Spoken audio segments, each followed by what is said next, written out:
Let's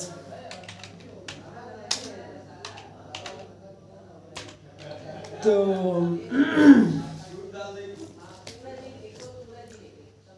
बात यह है कि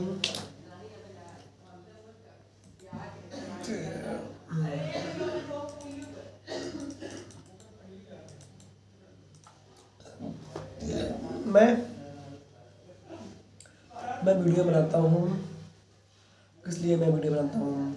मैं वीडियो इसलिए बनाता हूँ ताकि मैं अपने कम्युनिकेशन स्किल एटलीस्ट मैं सही से बोल सकूँ और अच्छे से मतलब अच्छे से प्रोनाउंसिएशन कर सकूँ, शब्दों का उच्चारण अच्छे से कर सकूँ और एक कंसिस्टेंस बोलने में एक कंसिस्टेंसी होनी चाहिए। एक लय में एक अच्छे से तुम बोल सको। ठीक है, तो इसलिए मैं किताब पढ़ रहा हूँ, ऑनलाइन किताब पढ़ रहा हूँ अपने लैपटॉप में। और वो किताब है फॉर योर फ्यूचर, मतलब आपका भविष्य आपके हाथ में है। ठीक है, तो फिर मैं खोलता हूँ फॉर योर फ्यूचर। क्यों, कहाँ गया? ओह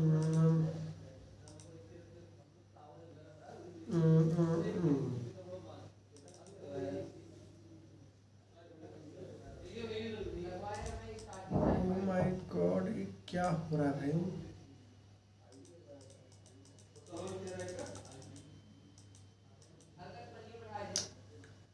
मैं सिंक ऑन किया हूँ क्या? One drive.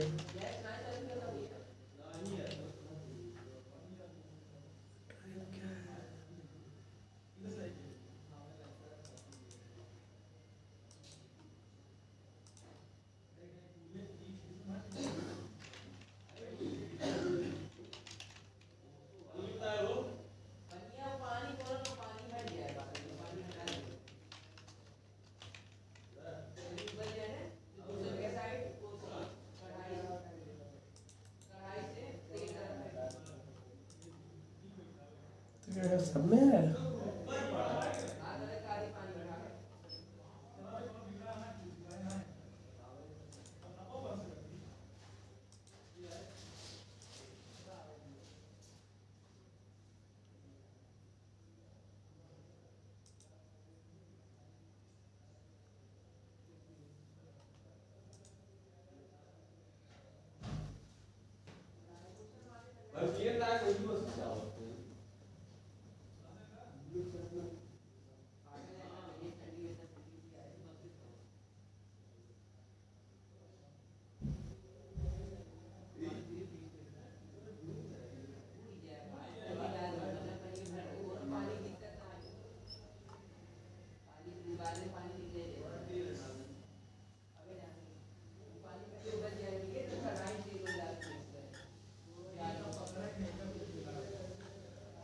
मैं कहाँ से छोड़ा था? जहाँ से मैं छोड़ता हूँ वहीं से पकड़ूँ।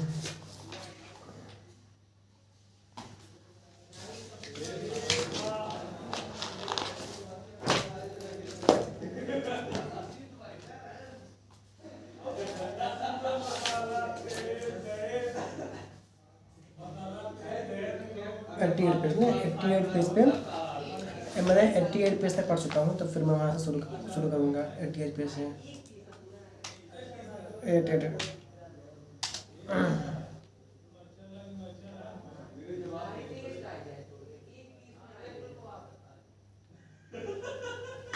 मैं अमेरिका में मतलब कलाम, APJ अब्दुल कलाम। मैं अमेरिका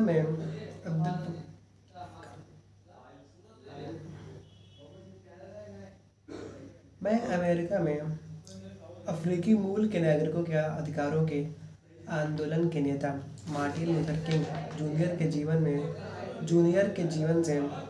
जूनियर के जीवन से बहुत प्रभावित था। उन्होंने अपने मशहूर भाषण मेरा एक सपना है, मैं अपने सपने अपने दृष्टिकोण को पूरी दुनिया के साथ साझा किया और उन्होंने अपने सपने को सच में बदलने के लिए कड़ी मेहनत के संघर्ष किया और व्यक्तिगत स्तर पर बहुत कुर्बानियाँ दी। अगर उन्होंने वह सपना नहीं देखा होता तो वह अपने जीवन में कदापि वह सब नहीं कर सकते थे जो उन्होंने कर दिखाया। युवा भी अपने मन में एक सपना पाले हुए हैं। वे उम्मीद करते हैं कि दुनिया में गरीबी, बेरोजगारी, असमानता और शोषण न रहे। वे जाति, रंग, भाषा और लिंग के आधार पर भेदभाव से मुक्त एक दुनिया की उम्मीद करते हैं। युवाओं के लिए दुनिया सदैव रचनात्मक चुनौतियों और अवसरों से भरी रही है। हमारे लिए सबसे महत्वपूर्ण यह है कि हम निराशाओं और शंकाओं को किसी भी कीमत पर इस आशा पर हावी न होने दें। युवाओं की सकारात्मक उम्मीदें और सपने ज़रूर सच होने चाहिए। काफ़ी हद तक इसकी जिम्मेदारी सरकार पर है कि वह युवाओं के लिए शिक्षा और रोज़गार के अवसर उपलब्ध कराएं ताकि उनके व्यक्तिगत उन्नति और विकास के रास्ते खुल सकें। लेकिन 3 ऐसी भूमिकाएं हैं जो भारतीय युवाओं को निभानी है और जो मुझे लगता है कि वो नहीं निभा रहे हैं। पहली तो यह है कि वे राजनीति के क्षेत्र में कोई ख़ास दिलचस्पी नहीं ले रहे हैं। वे राजनीति को लेकर उदासीन से हैं। राजनीति में युवाओं की भागीदारी बहुत महत्वपूर्ण है क्योंकि युवा ही देश के भविष्य और उसकी ताकत का प्रतिनिधित्व करते हैं।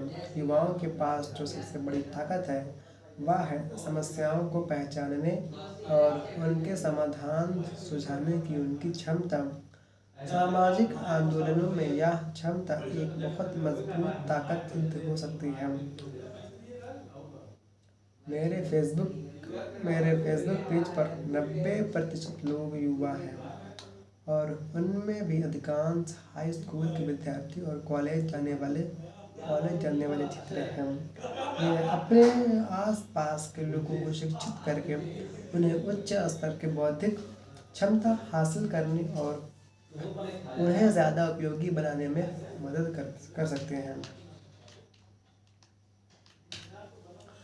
दूसरे, मैं समझता हूँ कि भारतीय युवा देश की बेरोजगारी की समस्या का समाधान करने में भी एक महत्वपूर्ण भूमिका अदा कर सकते हैं। उन्हें उद्यमी बनाने के लिए प्रोत्साहन दिया जाना चाहिए ताकि वे अपने उद्यम स्थापित करके अन्य युवाओं को रोजगार उपलब्ध कराएं, न कि खुद नौकरी की तलाश में भटकें। जैसा है वैसे ही रहने दो, या जिसे आम बोलचाल में चलता है का रवैया कहते हैं, भारत के विकास के लिए काफ़ी घातक सिद्ध हो रहा है।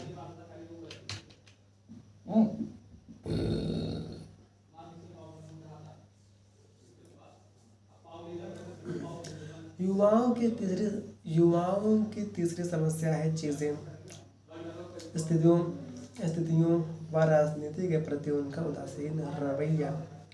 उनका यह रवैया है कि जैसा है वैसा ही रहने दो, या जिसे आम बोलचाल में चलता है का रवैया कहते हैं, भारत के विकास के लिए काफ़ी घातक सिद्ध हो रहा है।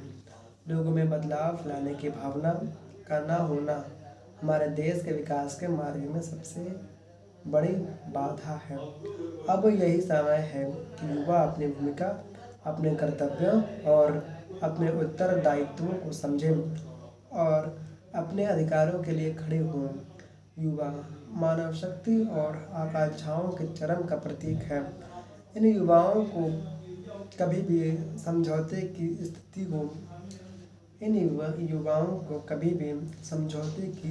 को या अपनी आशाओं से कमतर किसी चीज़ को स्वीकार नहीं करना चाहिए।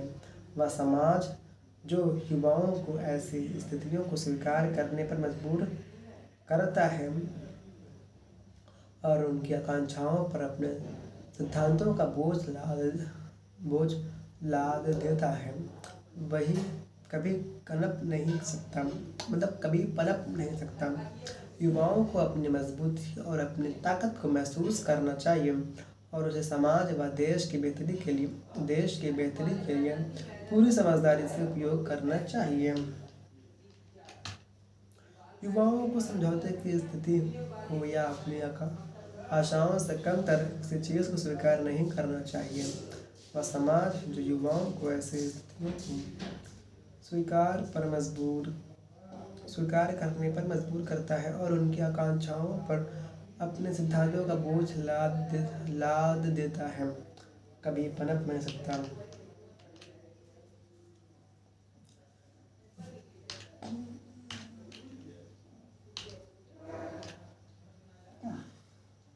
भारत केवल तभी एक विकसित देश बन सकता है जब देश का प्रत्येक नागरिक, विशेष रूप से युवा वर्ग, अपनी क्षमता व योग्यता का भरपूर योगदान दें। प्रकृति में यूं ही समय गुजारने जैसे कोई अवधारणा अवधारणा अवधारणा नहीं है। यहाँ कोई चीज़ या तो उत्पन्न होगी या फिर नष्ट होगी, या तो बढ़ेगी या फिर सड़ गल कर खत्म हो जाएंगी, या तैरेंगी या फिर डूब जाएंगी। भारत अपनी युवा शक्ति पर भरपूर उपयोग करके ही सही अर्थों में एक महान देश बन सकता है। हम में से हर एक के अंदर इच्छा शक्ति की आग होती है जो पंखों का डौना का काम करती है। शिक्षा, कौशल और हमारे नज़रिए से हमें ये आध्यात्मिक पंख मिलते हैं जो निश्चित रूप से हमको अपने करियर में और अपने जीवन में ऊंची उड़ान भरने में मदद करते हैं।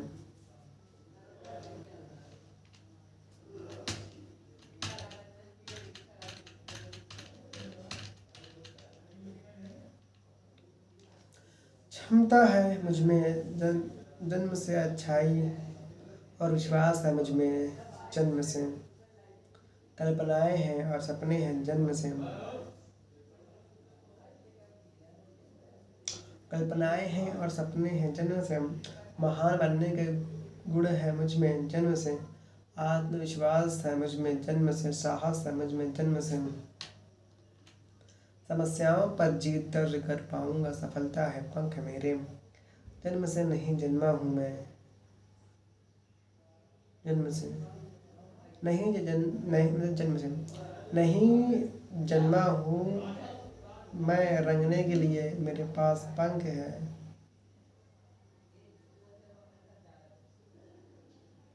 मैं उड़ूंगा, उड़ता रहूंगा।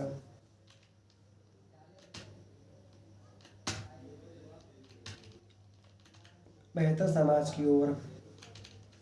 अब मतलब इससे पहले क्या था, इससे पहले था कि अग्नि की उड़ान,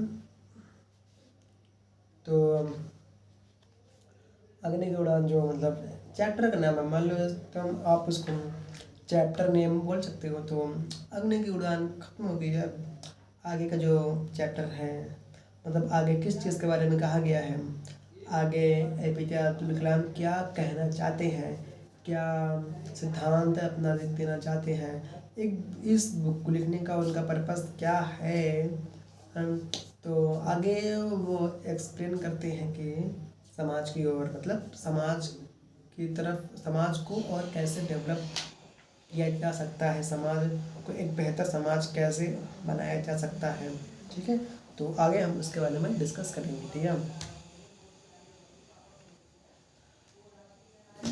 सोशल मीडिया का बढ़ता प्रभाव। सर, मैं आपके फेसबुक पेज को इसकी शुरुआत से ही देख रहा हूँ। आप सोशल मीडिया के माध्यम से युवा पीढ़ी को अपने साथ जोड़ने वाले देश के सबसे पहले नेताओं में से एक हैं। यदि हम देश में नए नए उभरे सोशल मीडिया के वातावरण को देखें तो हमारी राजनीतिक प्रणाली में हाल ही में एक परिवर्तन दिखाई दिया है। हमारे चुनाव की राजनीति पर पड़ने वाले सोशल मीडिया के प्रभाव के संबंध में आपके क्या विचार हैं, और क्या हमारे आगामी लोकसभा चुनावों के परिणामों पर इसका कोई प्रभाव पड़ेगा? और दूसरे, क्या सोशल मीडिया भारतीय राजनीति में बदलाव लाने वाला एक महत्वपूर्ण घटक सिद्ध होगा? हम अपनी संस्कृति में होने वाले नित्य नए परिवर्तनों से निरंतर चुनौतियों का सामना करते आ रहे हैं, और इसी प्रक्रिया में मानवता का विकास होता है। APJ अब्दुल कलाम।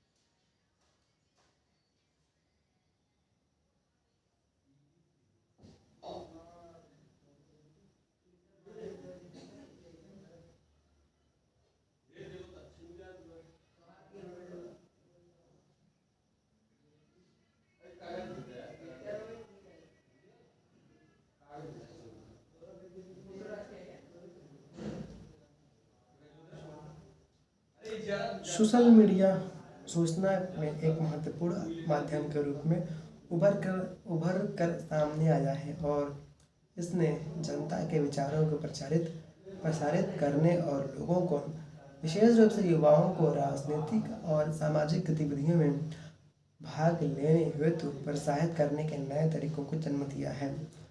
एक राजनीतिक उपकरण के रूप में सोशल नेटवर्किंग के संबंध में हमारे यहाँ एक अतिशय आनंद का सा माहौल दिखाई पड़ रहा है। खास तौर से शहरी इलाकों में टेलीफोन उपभोक्ताओं का घनत्व बहुत अधिक बढ़ने से ऑनलाइन रहने वालों की तादाद में बहुत ज़्यादा उछाल आया है। जैसे जैसे मध्यम वर्ग में बढ़ोतरी होगी और ज़्यादा भारतीयों को इंटरनेट से जुड़ने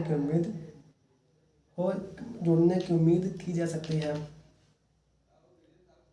भारत में फेसबुक का उपयोग करने वाले लगभग 8 करोड़ लोग राजनीतिक से बेखबर नहीं हैं। आमतौर पर सभी महसूस कर रहे हैं कि राजनीतिक को समाज के इस तेजी से उभरते हुए वर्ग की नई आदतों व जीवन शैली के अनुरूप ढलने की ज़रूरत है, जो सोशल मीडिया में बहुत सक्रिय हैं, और शायद इसी अति उत्साह की स्थिति के चलते इसमें छिपी वास्तविक संभावनाओं और इसकी भूमिका को अक्सर मीडिया में बढ़ा चढ़ाकर पेश किया जाता है। वर्ष 2013 को देखें तो यह इंटरनेट का वर्ष था। इंटरनेट का उपयोग करने वालों की संख्या इस तथ्य की पुष्टि करती है कि भारतीय समाज में इंटरनेट की भागीदारी बड़े पैमाने पर बढ़ती जा रही है। आज इंटरनेट का उपभोग करने वालों की संख्या 21 करोड़ तक पहुंच चुकी है, यानी 2012 में 15 करोड़ उपभोक्ताओं की तुलना में देखें तो इसमें 42% की वृद्धि हुई है। इंटरनेट की कुल उपभोगकर्ताओं में से मोबाइल फ़ोन पर इंटरनेट का लाभ उठाने वाले लोगों की संख्या 13 करोड़ है। 2014 के आम चुनावों से पूर्व यह अनुमान लगाया गया था कि भारत में 543 संसदीय चुनाव क्षेत्रों में से 160 चुनाव क्षेत्रों के परिणामों पर फेसबुक का उपयोग करने वालों की संख्या का महत्वपूर्ण प्रभाव पड़ेगा, और चुनावों को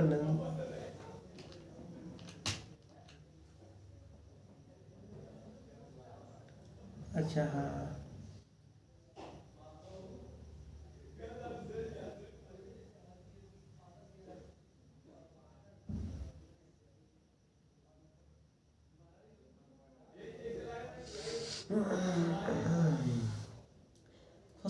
चुनाव क्षेत्रों के परिणामों पर फेसबुक का उपयोग करने वालों की संख्या का महत्वपूर्ण प्रभाव पड़ेगा, और चुनावों के नतीजों से यह बात सही साबित हुई है।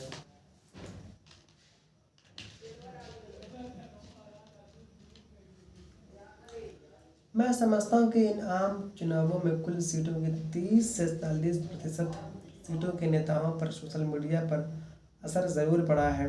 वर्ष 2019 में वर्ष 2019 के आम चुनावों तक यह आंकड़ा बढ़कर 60% तक जा सकता है।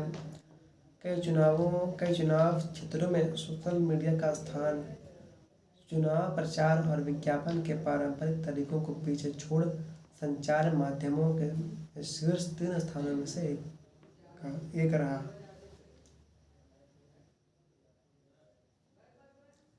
अपनी पुस्तक connected the surprising power of social media and the surprising power of social networks and how the shape और लव लाइफ्स के लेखकों निकोलस क्रिस्टोकिस और जेम्स फॉलर ने परस्पर जुड़े आधुनिक विश्व के 4 प्रमुख नियमों को रेखांकित किया है। इनमें सबसे पहला है रूल ऑफ ट्रांजिटिविटी मतलब इसके मुताबिक जितने ज़्यादा लोगों के संपर्क में हम होते हैं उन सबका हमारे जीवन पर असर पड़ता है। हमारे तमाम संपर्क हमारी आशाओं, आकांक्षाओं, भावनाओं और हमारे स्वास्थ्य को प्रभावित करते हैं। दूसरा है दूसरों का अनुकरण का नियम रूल ऑफ इमिटेशन को यह कहता है कि हमारे अंदर अपने मित्रों की नकल करने की प्रवृत्ति होती है। मित्रों से हम स्वीकृति और सुरक्षा मिलती है। यदि एक मित्र कुछ करता है तो कोई चीज़ खरीदता है या फिर कहीं जाता है तो उसकी देखा देखी हम भी भाई काम करते हैं।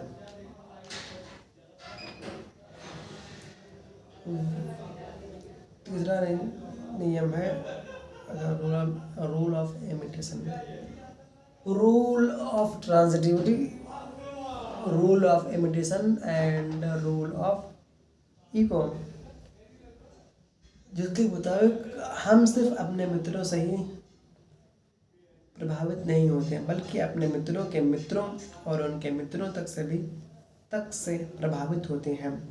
इस तरह हम जो भी कुछ करते हैं उसके प्रतिध्वनि या अनुनाद अपनी ऊर्जा और असर खत्म होने से मित्रों तक के 3 स्तरों के बीच गूंजती है। इस सिलसिले में चौथा नियम है अस्थायित्व का नियम, रूल ऑफ ट्रांजिशन, जिसके अनुसार प्रत्येक नेटवर्क का अपना एक जीवन काल होता है। नेटवर्क को कोई एक व्यक्ति नियंत्रित नहीं करता और ना ही उसे अपने कब्जे में ले सकता है। नेटवर्क यानी संजाल बेहद पेचीदा व गत्यात्मक होते हैं और विकसित होते रहने के साथ अपना स्वरूप बदलते रहते हैं। इसका कोई केंद्रीय नियंत्रण बिंदु नहीं होता बल्कि यह सूचना में सहभागिता के सिद्धांत पर काम करते हैं। उदाहरण के लिए विकिपीडिया एक ऐसी ही खुली सूचना व्यवस्था है जिसमें उपलब्ध सूचनाओं को कोई भी व्यक्ति संपादित कर सकता है। जिससे दिलचस्प बात तो यह है कि इसमें कोई भी केंद्रीकृत नियंत्रण नहीं है और कई स्वनियोजित समूहों की तरह इनमें औपचारिक रूप से किसी के पास कोई अधिकार नहीं होता, बल्कि किसी तरह का दुरुपयोग रोकने के लिए इसमें स्वयं का नियंत्रण और आपस में एक दूसरे पर दबाव बनाए रखते हुए निगरानी रखी जाती है। 96 समाज की ओर। बस भाई इतना आज के लिए इतना काफ़ी है।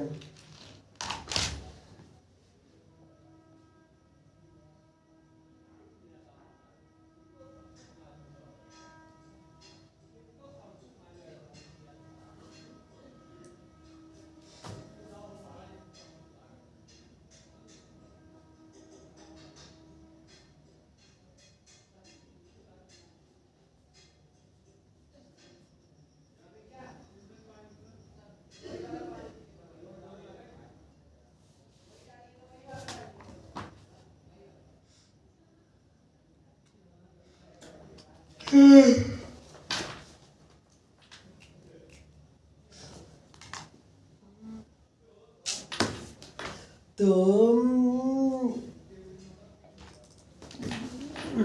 तो बात यह है कि मैंने काफ़ी अच्छे तरीके से पढ़ा।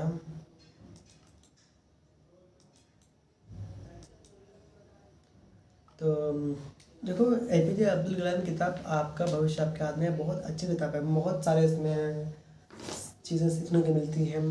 जैसे बहुत अच्छी अच्छी बातें लिखने को देख पढ़ने को मिलती हैं। बहुत ही नॉलेजेबल बुक्स हैं। तो मैं रिकमेंड करता हूँ कि आप सब भी ये किताब ज़रूर पढ़ें और ज्ञान फैलाएं, ज्ञान बांटें। तो बस इतना आई थिंक लिए काफ़ी है।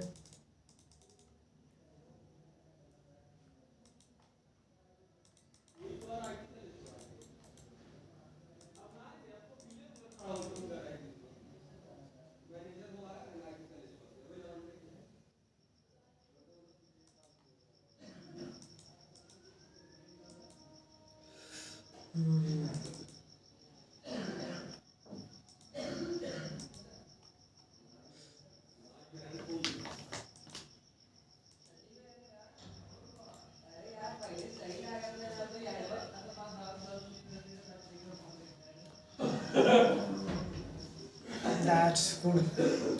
तो अब हम आगे भी पढ़ेंगे।